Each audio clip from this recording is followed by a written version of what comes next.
Hi everyone. Hope you're all doing well. Figured I'd post another update.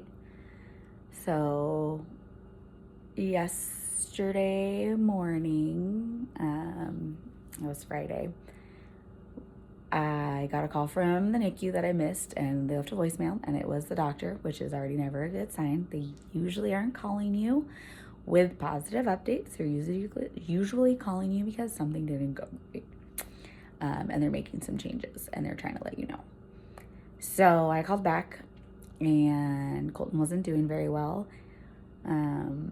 They stopped his feedings again, and they put him what they call NPO, and so they just do nutritional IVs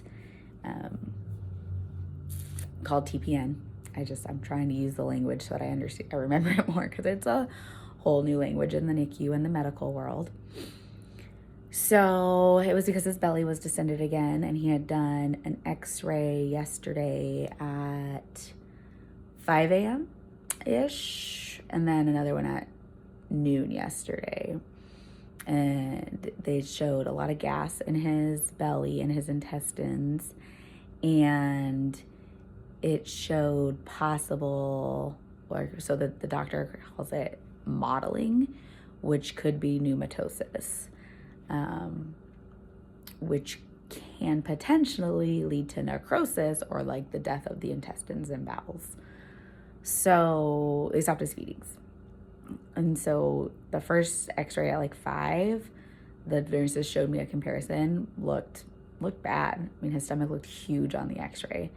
He's super tiny. So like to see this giant belly on this little baby is awful. And then his one at noon had already showed a decrease, still larger than what they would want, still showed large gas bubbles, still showed some mottling. So it was good that it had already gone down inside, because he also had pooped since then. So the mottling, they say, can usually either be fecal matter, or it can be, again, the pneumatosis stuff that's like stuck there. And if that doesn't get treated, that's what leads to the necrosis, from what I'm understanding. So if you're medical and you understand this more, please comment. I'm trying to get this. I try to ask questions, but I'm not a medical person. So he, again, stopped feedings. They put in the Repogel tube, which is a tube that was suctioning out the air in his stomach to make his belly less distended, which also then gives more room for his lungs to expand.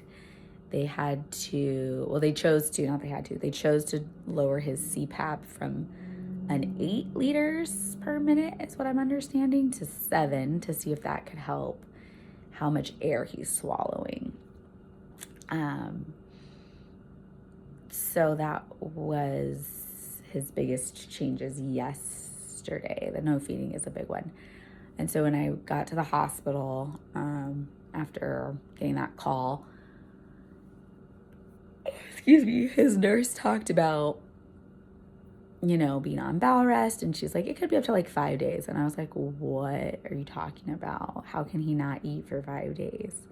Like, I understand he's on a nutritional IV. I get it. But as a parent, that's like, no. Don't tell me that. What are you talking about? Like, my kid's not going to not eat for 5 days. That sounds absurd.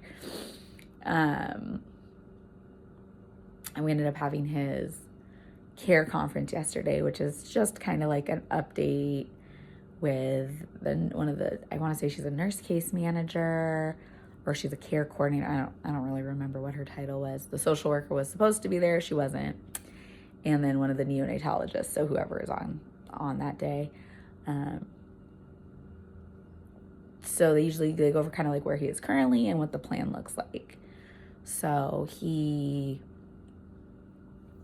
had already gotten an update from earlier that day.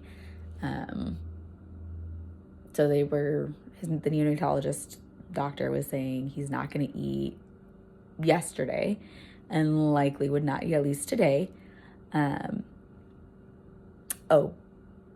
just forgot to mention. So because of the modeling, that could also be an infection potentially. So they started him on antibiotics, which will be a minimum of 36 hours, which also sounds like a really long time for somebody so little. And then they did a blood panel, blood gas, blood culture, and a urine culture. So they're checking for infection and his gases, which I don't really fully understand what all of that means. I get the blood panel. So his blood panel came back fine yesterday, other than noting that his hematocrit, which I believe is the red blood cell count. Again, if you're medical, please correct me.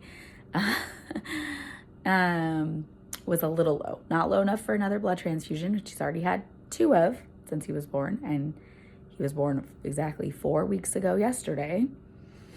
Not enough for another blood transfusion, but they needed to run it again this morning.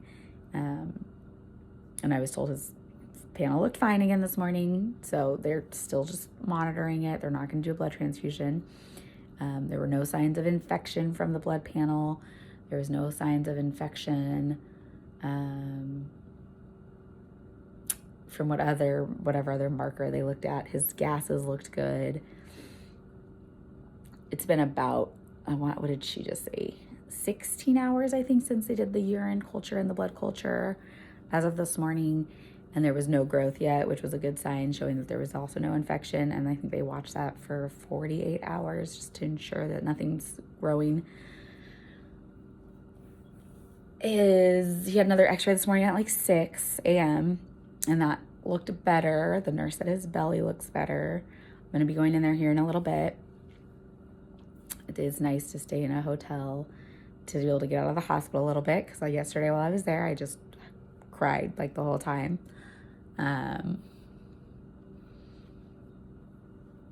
So all of this was talked about at his care conference. I'm kind of jumping topics, guys. I'm sorry. It's been a rough 24 hours. So we talked about his current state, and we talked about what is likely to come. So he has to monitor this belly distension, and when he does start feeding again, right now the course of action is going to be to put in a transpyloric feeding tube, which goes in past the stomach and into the top of the intestines, and it pumps a very small amount of food consistently, from what I was told. So he'll just be on a continuous feed on a pump. So like if he's supposed to eat, his full feeding was 30 milliliters. They probably won't start with that, but like, so then it would be divided over every 4 hours, his care, and then they would pump whatever it would be per hour. So if I'm just gonna use 40 because it's gonna be easier math in my head. If he was at 40 mils, he would get 10 milliliters of food per hour. So that's what they will look at, but they'll probably start with less than a full feeding for him because of the fact that they need to make sure he can tolerate that, and that's not gonna upset his belly more and his intestines. So that'll be a feeding tube that's placed, from what I understand, with imaging, so with an ultrasound to make sure it's placed correctly, or potentially an x-ray to make sure it's placed correctly. I'm not sure. Since his x-ray this morning looked good, my guess is they will probably also do maybe another follow-up one in another 24 hours, unless clinically necessary to do it earlier. He's going to have another cranial ultrasound to check for hemorrhages at 30 days, which will be on the 16th of this month. That they said is more of a standard procedure, and his first cranial ultrasound looked fine, which was done, I think, like week 2 he was there. He has an eye checkup this next coming week to make sure like his eyes are developing okay, because obviously he was so premature. So hopefully that will go well and his eyes look fine. I think those are the only other things like they talked about that were coming up. And you know, they're all trying to talk about like how this is just normal for so many babies in the NICU, and it's not, he is stable. And I'm like, okay, he's not, because to me, not eating is not stable. It's just not. Can't tell me my kid's stable when he needs all the support. He's alive, and I'm very grateful, and I'm grateful for all the care you're giving him, but he's not. Okay, he's just, it's not stability in mom's eyes. So that's really frustrating to hear. And our daughter, who was also premature at 29 weeks and 5 days, so just a little bit less than exactly 2 weeks, a day less than 2 weeks before what Colton showed up as, had, in retrospect, a super easy NICU stay. She had a lot of the Brady events, a lot of the breathing and needing stimulation and the nursing staff to come in and like help her rebreathe on her own. But she never stopped her feeds. Not once. They had to put it over pump and over time, but they never stopped them completely. They never had to do all these extra things of like a Rapogal tube and a transpyloric feeding tube. Nope. She did. She is who I would have said was maybe more stable throughout her whole NICU stay. Her breathing was the hardest part. And once we got close to bringing her home, she had one major event initially when we were first on what they call a Brady watch, which is when they're trying to go home. They have to go, I believe it's 5 or 7 days with no events.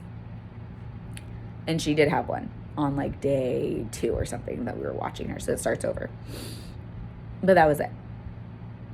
Like, those are the things that we went through. It was, of course, hard. I'm not diminishing how awful her NICU experiences was. But it gave us this expectation, one, we didn't know we had. 2, now that he is having so much of a harder time, it's bringing up so many more fears, concerns. So it's not been great, which is always a bummer after just posting what I'm going to say was a relatively good update. So it just feels like he can't catch a break. His little body's already been through so much.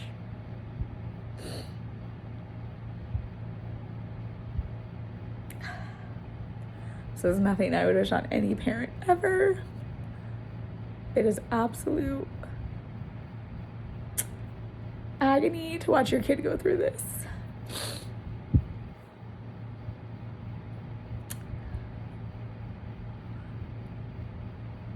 And this unpredictability just sucks. It just shows and reminds you how little control you have right now. And as in 0. I have to ask to hold my kid. We have to schedule it.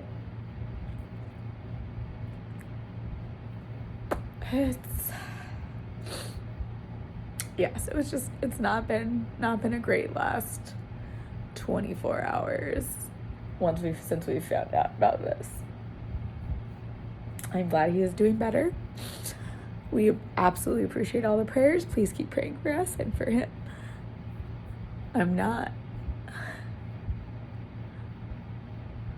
ungrateful. I'm just worried. I'm mad. I'm mad he has to go through this. I'm mad we're going through this again. I'm mad I'm not at home. I'm mad I'm not with him all the time.